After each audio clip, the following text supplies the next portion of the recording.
Can't we design a building that is in balance with its, that is connected to the water balance of the site? Okay? Can't we design a building that's beautiful? Those are all essential parts of nature. Nature solved it, and it calls on architects and engineers and owners and constructors to do the same. And it's called a challenge for a reason, because it's damn hard. It's very, very difficult. LEED gives you a little bit of a reward, certified, for doing a little less bad, and then silver if you do a little better than that, and gold if you do pretty well, and platinum if you do really great. But that building is still not a regenerative building. It's still not net positive with the environment that it's within. It's still taking from the environment. The challenge defines the upper limit of sustainability in the built environment today, and it will always define the upper limit. It just recently shifted from version 2.2 to 3.0, and it got much harder. A couple of ways I'll describe as we go. It doesn't seek to be easy. It seeks to be transformative. The challenge scales to all typologies of built development. LEED has many flavors of LEED: LEED core and shell, LEED new construction, LEED for existing buildings, LEED for tenant improvements. The Living Building Challenge primarily is a single rating system that scales to all scales of human development. And using the metaphor of the flower, instead of having credit categories, the Living Building Challenge breaks its system down into petals.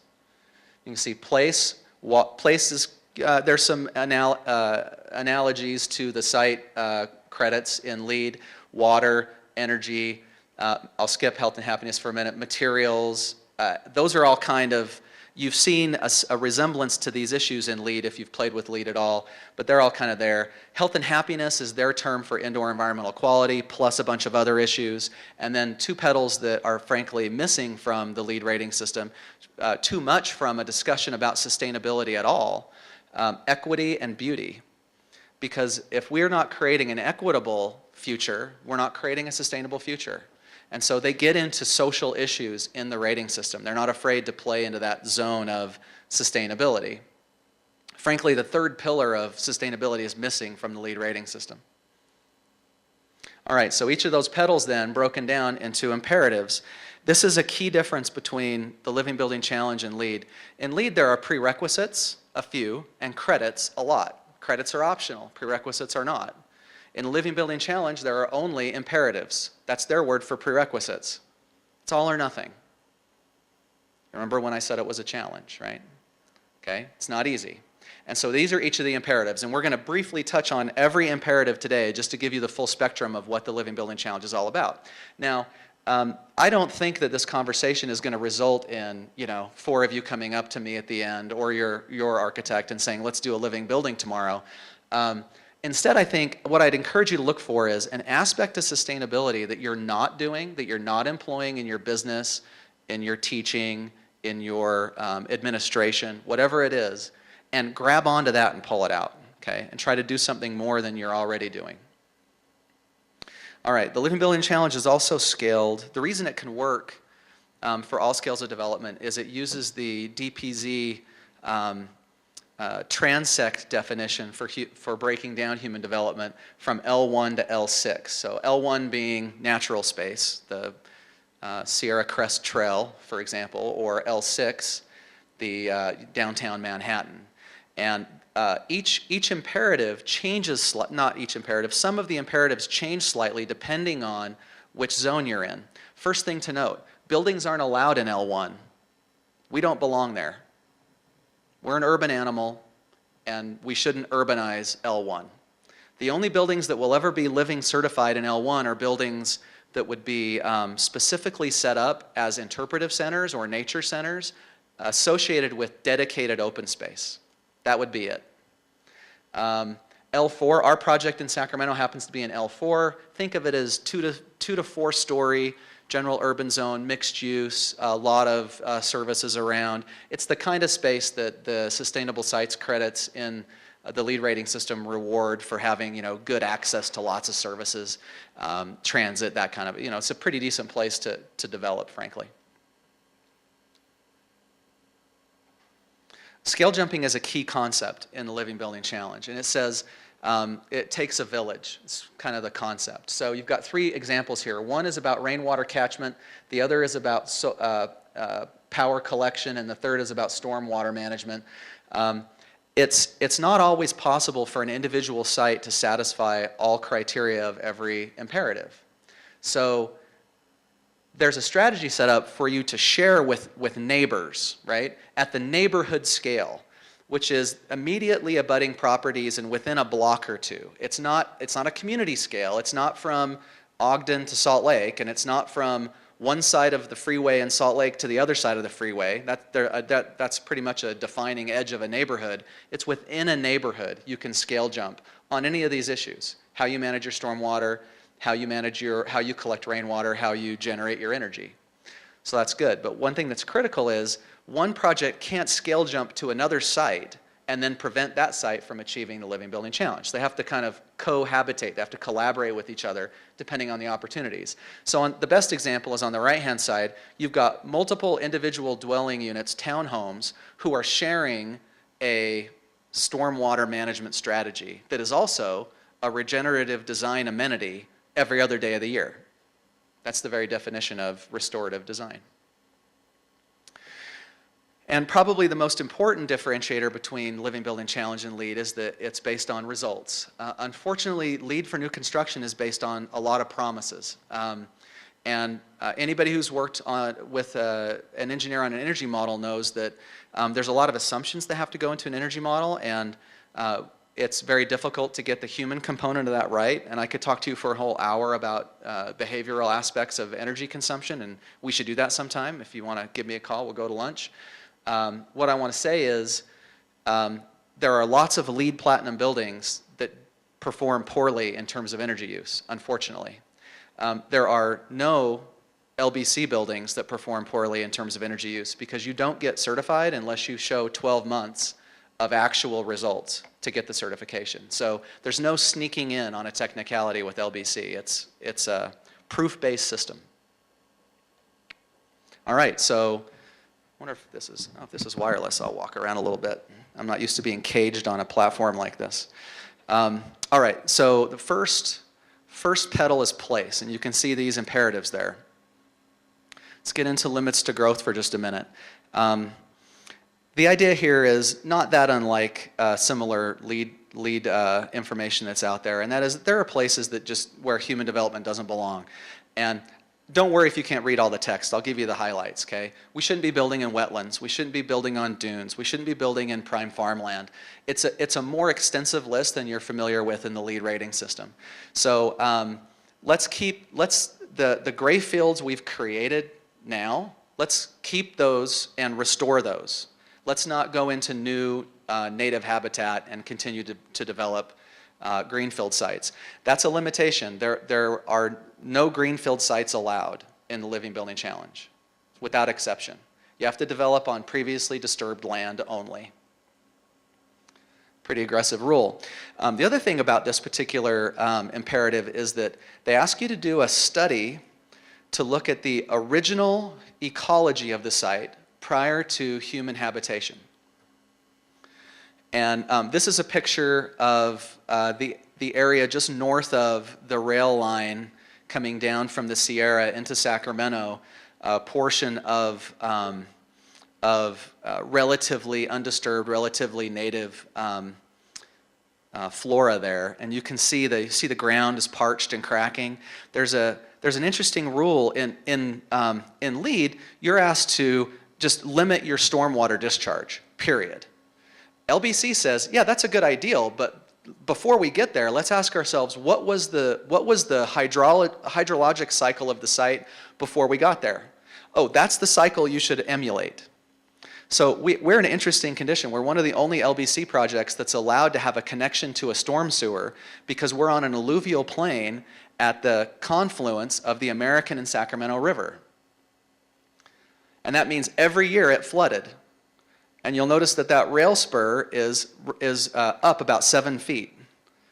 It's the original, it's a dike to protect the city from, a portion of the city from flooding, okay? So there's a natural ecological flow on our site of rainwater flooding. And that rainwater flooding would sheet flow to the river. So we're allowed to, as long as we put filtration in place on our site, we're allowed to connect to the storm sewer. Most projects are not going to have that advantage. And this is standing on our site 100 years ago, 110 years ago, looking east toward the Sierra. It was such a miracle we found this. We know from Sanborn maps that there was a quarry and a monument company, one of the most important people in society in the 1800s, people that made headstones, right? With lifespans being what they were, was across the street from us. And our site was vacant until the 40s, and then it was a house, and then it became the building that we bought was built in the 70s, and then we're restoring and giving it another 100 years of life. It's a pretty great photo. And it's interesting because before we found this photo, we kind of scratched our heads at the 7 feet of fill that was there on the geotech report. So pretty interesting stuff. All right, next imperative, urban agriculture. The idea is every building, every site should contribute to food production. And it scales according to floor area ratio, scales to density. If you're at the bottom of that, let me make sure I've got that right. If you're at the bottom of that, you're in Manhattan, you don't have to have very much food production. If you're at the top of that, you're in Camas, Utah, you have to have a lot of food production. And so we're at the 25% mark on that chart, if you can read the numbers. And 25% of your project area is a lot of area. That means you're doing a lot of vertical gardens, which is great. Now you're bringing food-bearing plants, sometimes inside the building. We haven't had to do that. We've been able to use scale jumping and the exterior arbors, trees, vertical gardens to kind of get the food production we need on site. Habitat exchange. This is a really important concept, and that is, in addition to not developing any green field, it says, well, for the gray field you have consumed on an acre per acre basis, you have to make a donation to preserve an equal amount of space with a certified land trust. So for us, we found the American River Conservancy, and so at the headwaters of the American River in the Sierra, we've preserved an acre. Our project is just under an acre, so we've contributed to a land trust for an acre's worth of land up there, which is great and kind of exciting to be a part of making sure open space is perpetuated. Human-powered living. I don't think you guys are going to get it. The best part of this slide is the muffin top on the guy who's riding his bike. Biking is for everyone, okay? And this is not the best picture. The 2.2 version of LBC had a better image. It was a picture of a street in Paris, and there's a place for people, pedestrians, there was a place for bikes, and there was a place for cars. We were just talking about this earlier. And the place for cars was the smallest amount of space in the right-of-way, right? That's not how we design cities here. We give the least amount of space to people, no space to bikes, usually, and way too much space to cars. And so turning that around, this imperative doesn't assume that we're going to be able to change the pattern of development overnight, but it says project by project we can do better. This is where the LBC says you got to have showers. If you're in Transect L4, general urban zone or more dense, you have to give a transit pass to all of the regular building occupants. You have to subsidize transit. You have to have covered awnings at entries. All those things that make a city, that make it engaging to be in and part of pedestrian experience. All right, there are 3 pedals that are the most difficult. Site was not it. Okay, some of those are tricky, some of those cost a little extra money, that's all good. Water's very, very difficult. And the status of regulation in Utah means unless you're on on state or federal property, this is impossible to do in Utah today. Okay? Hate to give you a downer, but there's a reason we're doing this in Sacramento, not in Salt Lake City right now, or in Ogden. Okay? Water's very tough. Energy's tough, but not as tough, not in my opinion. If you're serious about sustainable design, energy's not that difficult, but it's one of the top 3. And materials is crazy, crazy, crazy difficult because of the status of the industry. All right, so water. The idea here is pretty simple. You have to understand the hydrologic cycle of the site. Then you have to understand the amount of water available on site, quantify it, And then you have to design a building that doesn't consume more water than is available to it in a year. I distinctly remember the first time I talked to an engineer, a trusted engineer, about water reuse in buildings in Utah, and they said, well, let me give you an idea, Kenner. The state law that was passed a few years ago that limited tanks in commercial buildings to 2,500 gallons, that wouldn't flush. Oh, keep in mind, my company, we have 100 people in Salt Lake. So it's not a very big organization, not compared to many of yours. It's a pretty small business, frankly, okay? That wouldn't flush your toilets for a month. The question I didn't ask was, why are we using clean water to flush the toilet? Why are we using even rainwater to flush the toilet? Why are we using water to manage our waste? Isn't there a better way? Nature doesn't have that problem, right? Waste is just a feedstock for the next generation in nature. But we don't think that way. We're crazy. We think the thing to do, you can't talk about the Living Building Challenge without talking about poo and pee, so we're going to talk about it a few times, okay? We think the smart thing to do is to take our poo, transmit it miles away, and then use a massive amount of energy to mess around with it so that it gets to a point where we can return it to the cycle. And there's a much better way, okay? These are not new technologies, frankly. All right, remember there are at least 3 kinds of water in buildings: stormwater, gray water, and black water. There's a movement afoot to make gray water actually 2 categories: light gray water and dark gray water, okay? Light gray water is, what about the water, the condensate that drips off of your mechanical equipment that has had no human contact, that is probably pretty safe, but could use a little bit of treatment in order to be certain that it's safe? That's light gray water. Dark gray water, what about the water in a kitchen where you've been, say, preparing food, maybe meat, and it may have animal or human contact, but not any animal or human waste? That would be dark gray water. And they can't all be treated the same. In California, there's an understanding of this concept. We can have a reasonable conversation with jurisdictional authorities about that issue and kind of divide gray water up a little bit for some reasoning. In Utah, there's no conversation going on about dark gray versus light gray water, at least not one that I've had. So this is a diagram you can't read. Don't worry about it. Somebody's going to want to ask me the question, well, how much does this cost? So I thought I'd just deal with that in the middle. It costs more. It costs a lot more. All right? It costs at least 2 times market to do a living building. All right? Depending on your strategies, depending on your scale. If you want, and I'm not going to talk to you about what my project costs. That's confidential, okay? But what I will tell you is there's an awesome cost study about the Bullitt Center. The Bullitt Center will come up here in a little bit. It's the last living certified building on the planet. Number 7, by the way. There's only 7 on the planet, okay? So there's still time to be one of the few, if you're interested.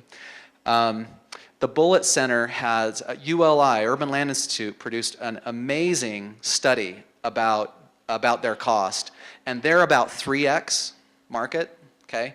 So for what it's worth, the smaller a building gets, the harder it is to do. Our building's small. It's only 8,252 square feet. Their building is 6 stories, a little easier, and they still are. We're coming under their number. That's all I'll tell you. But what I wanted to do was show you this is the entire water reuse system. So why does a living building cost more? Because it has all this stuff in it. What every other building does is it puts in 4 China toilets and some pipe and exports the cost of waste to society. This building says, we'll take responsibility for that. We'll take care of all of our waste on site. So this is the composting system. You go to the bathroom, goes through a macerator pump, goes into 4 composting units at the bottom. Condensation that comes off of that is called leachate. Goes into a tank. The composters monitor their moisture content. When they want more moisture, they pull a little leachate in. When they want less, they pump it out. And, oops, excuse me. I don't know what I hit. There we go. And here's a picture at the Bullitt Center, a tour I took. This guy's showing you with his hands. So you poo in here, and then it goes down. And what happens in their deal, they don't have the pump because we're a single-story building. We have to use a little bit of energy to move the material to the composting units. In their building, it's all straight down. Okay, so everybody hears about composting toilets and they automatically think outhouses in the mountains, right? Well, what's happening, you see those blue tubes? There's very low energy fans on the composting units. So we're standing in this room, there is no scent in the room. You go into the toilet rooms in the Bullitt Center, there's no scent in the toilet rooms, okay? These fans are creating a negative pressure in the composting units, pulling the air. There's no fan in the ceiling of the toilet rooms like you have at home or in the commercial building you work in. All the air goes out through the toilet, goes down into the composting unit, and then is returned out a stack on the roof appropriately. So there's 1, 2, 3 chambers on this device, okay? You can see the cranks. I don't know if it will let me point. I'll try to point with this laser here. These are the cranks, okay? I'll point over here for if anybody wants to look over this way. These are the cranks. You wait a number of months, you turn the crank, the material falls into the second chamber. You wait a number of months, you turn the crank, the material falls into the third chamber. You wait a number of months, you remove a tray of inert material, and you're allowed to export that much waste from the site. That's it. It's a very small tray of material. Remember, most of your waste is water, not substance, okay? All right, energy.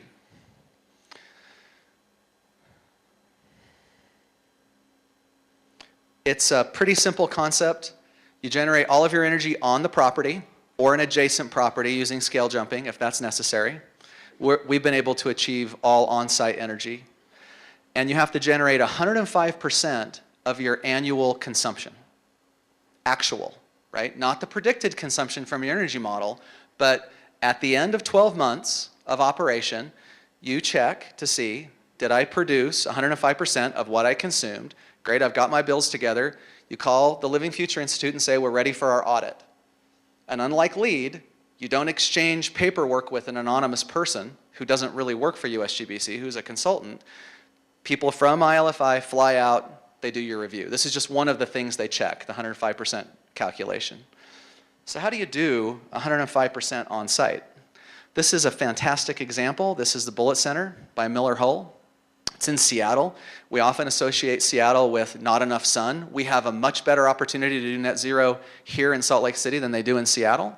You can see the array is larger than the building, but not by much. That's a 6-story building. You also notice that they've got a little bit larger than normal window-to-wall ratio for architects and engineers out there. They've got a lot of floor-to-ceiling glass. Everything above 3 feet is really helping the daylighting. The interior space is really well daylit. But you know, how does this work? So this is a series of comparative slides that ILFI has put together to show you that the array would have to be this large if the EUI was the same as a national average building in America is about an EUI office building, about an EUI of 90, relativized for the Seattle climate, which is a little milder. EUI is 72. Don't worry if you don't speak EUI, if you don't really understand that issue. It's a really simple calculation. Take all your energy over the course of a year, a congruent year, whether it's decatherms from natural gas, not in a living building, of course, because there's no combustion allowed, and then all of the kilowatt hours from your Rocky Mountain power bill, convert them to kilobtus, not as hard as it sounds. You can have Google do that for you. Add it up, divide it by gross square footage, you've got your EUI, okay? Labs, 300s, hospitals, 200s, offices usually, can be anything, but usually in about the old offices, 100, new offices, 75, 60, 50, right? This one says, this is how big the array would have to be if we were offsetting an average office building in Seattle. Here's how big it would have to be if the building used just met Seattle Energy Code at an EUI of 51. Here's how big it would have to be if it maxed out all the points in LEED for energy. Still too big. And here's the size of the array Their energy model had predicted, this is very unusual to have a building actually use less energy than predicted. I've seen it go the other way too many times. In this case, they were predicted to have an EUI of 16 through just massive efficiencies, driving down energy use, including really focusing on behavioral issues. They have incentives built into leases to incentivize behavioral patterns so that they get the kind of energy savings they're looking for. This was for 16. They actually finished with an EUI in the low teens is where they finished after the first year. So they were very successful. Now, you have to be at least 80% leased in order to call your certificate for the full duration of your 12-month performance period. So they didn't get away with this by just understaffing the building. Although there are some that say the building has a low population density, that should be carefully reflected in the energy model as well. So, all right, this is the roof of our building. Remember, it's this little 8,000 square foot building in Sacramento. I showed you the picture at the beginning.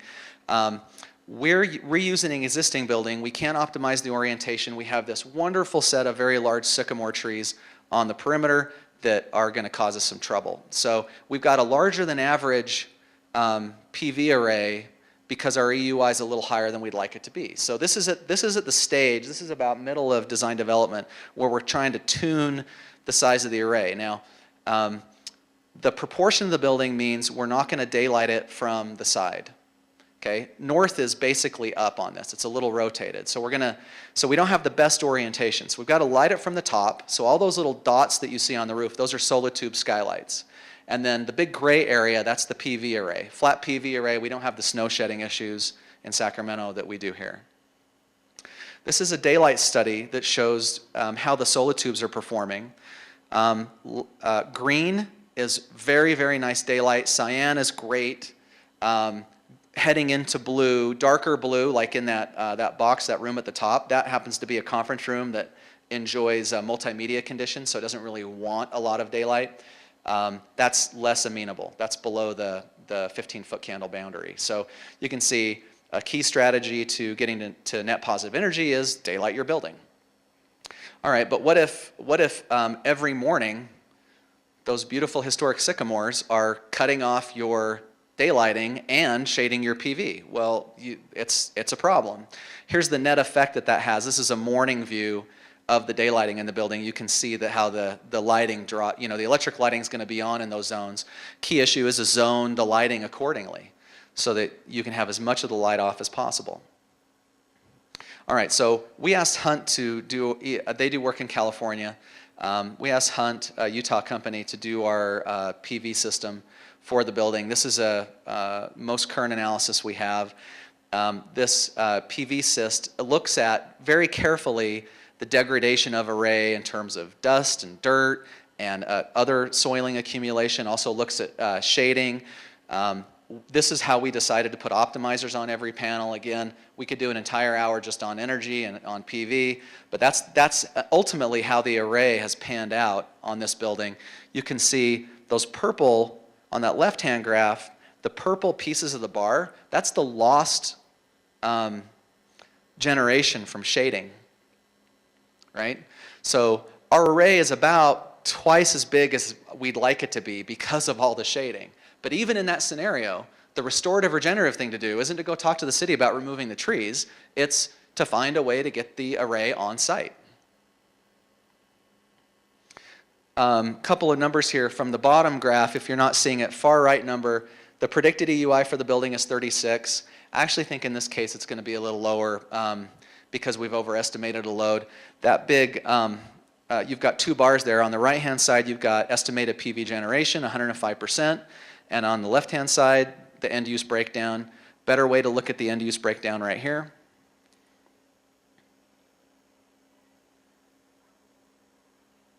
Server load is huge. That gets into just the way we happen to use thin clients, so we don't have a lot of computers on the desktop. We have a very large server load.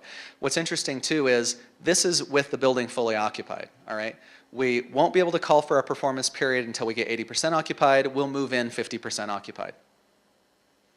All right, the remainder of the presentation goes much more quickly than the first part, but I'm not going to finish in 5 minutes. I'm going to do my best.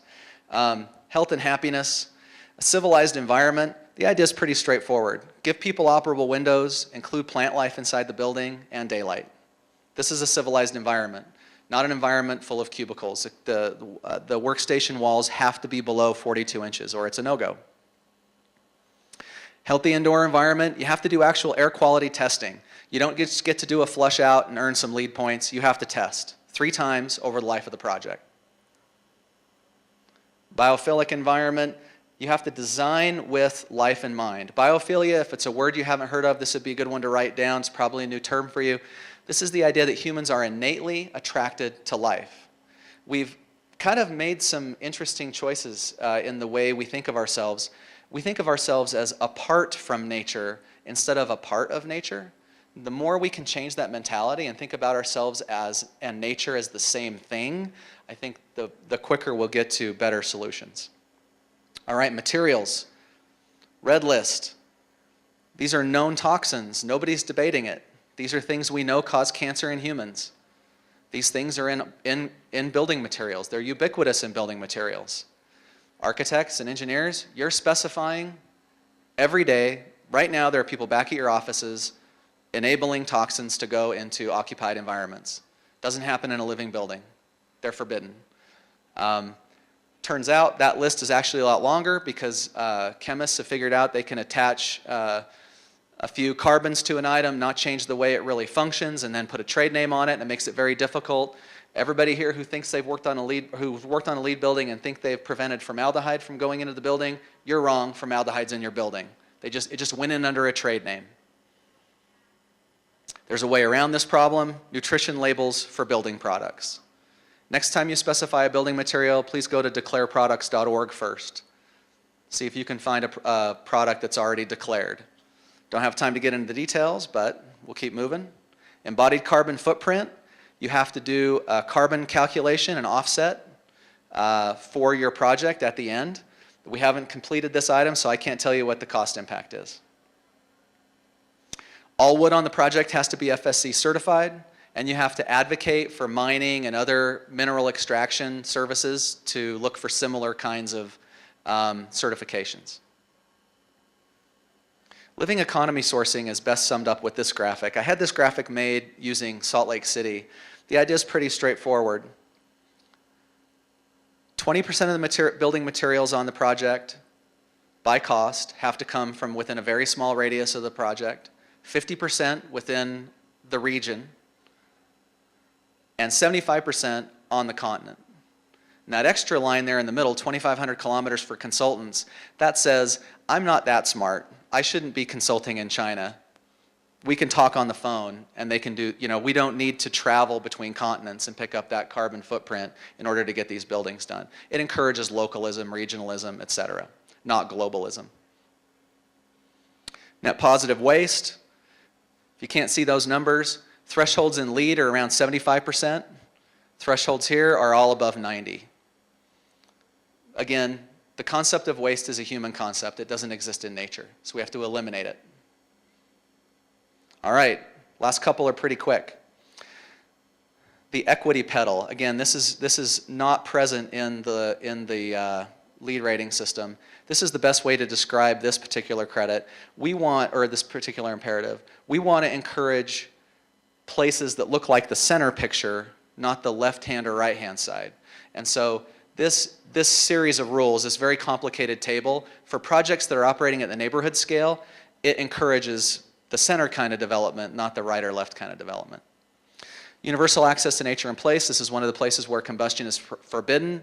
It also says your building can't shade somebody else's roof sufficient so that they can't get living building challenge, they can't be net positive. And if you have a natural waterway on your site, got to keep it open, got to put an easement on it. It's a public resource. It's not, you can't privately own a public waterway. We'll skip that one. Just organizations, well, actually, I'll mention it really fast. You have to make a donation to a nonprofit agency. If you're wealthy enough to build a building, you're probably wealthy enough to be a little bit charitable in your life. Just organizations. Remember the nutrition label I showed you for building products? This is a nutrition label for companies. So Architectural Nexus is the only just labeled organization in design firm in California or in Utah. and it gets you to be transparent. Like the fact that I'm being transparent right now, showing you that my company is not gender diverse, is uncomfortable for me. But I have the guts to show you that. And then this makes it so I work to fix it. We're 35% female, and I hope by the end of this year to be more like 45. Beauty, last petal. Project must contain design features intended solely for human delight. It can't all be about engineering. It has to be about beauty. And you have to inspire and educate the community around you. One of the unique requirements in this imperative is you have to have a public open day. We'll use our ribbon cutting day. That'll be the day we invite the public in year after year. Have a party. So it's at this point in the presentation where you should be telling yourself, you're probably asking yourself, how has this even been done? Well, it's been done 7 times, and these are the buildings. I visited the Birchie School. It's awesome. It's a very cool science wing. This preparatory academy, it functions. It's on the dry side of the island. If you can see that, the background there, it's a very dry hill. It's on the dry side of the island, and it functions. That screen on top is a mist collector. Using biomimicry, plants in the area collect mist every morning to hydrate themselves. They did the same thing. They fill a cistern off of mist. It's amazing. 2 more. This Omega Center in Rhinebeck, New York, that's actually a sewage treatment plant at a spa, but it looks like a beautiful building. It's got a living machine in it. No chemicals to process human waste. Sent 2 of our people to the Phipps Conservatory last year. It has an amazing wetland system. You can see the reeds in front, and of course we've already talked about the Bullitt Center. And so then wrapping up quickly, you've seen the ugly building we bought. This is what we plan to do. We're in demolition right now. We have our demolition permit, and construction fence is up, and they're working on it. Here's the back with the cisterns and the PV array over the parking. This is our team. We're done.